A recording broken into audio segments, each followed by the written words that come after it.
Hello, my name is Katie Weaver and I am doing a presentation on the challenges that deaf and hard of hearing students face in the classroom.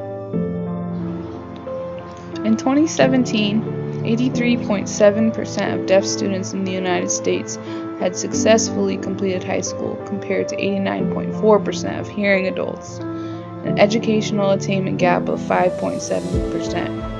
The largest gaps in educational attainment between deaf and hearing people are present when looking at associate's or bachelor's degree completions.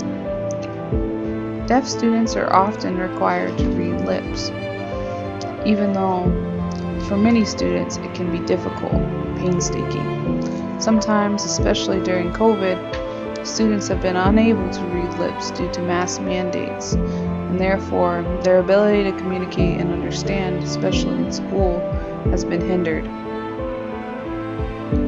This has led to an increasing level of isolation for deaf and hard of hearing students in an already isolated hearing world. This loneliness and isolation can often present as depression in many individuals.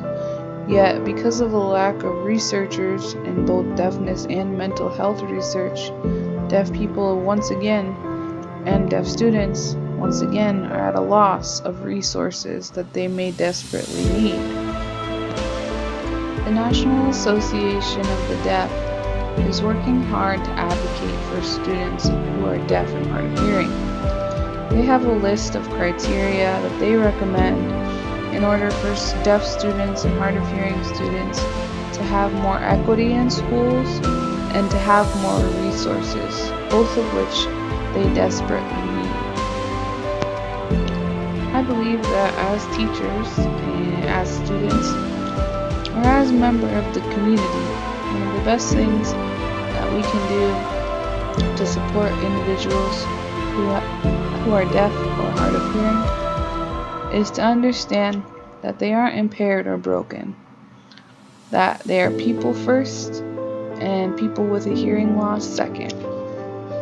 There are many different ways to empower and support deaf and hard of hearing individuals, and there's many good resources that I've discovered on the following page. Thank you for listening to this presentation. I hope it was helpful.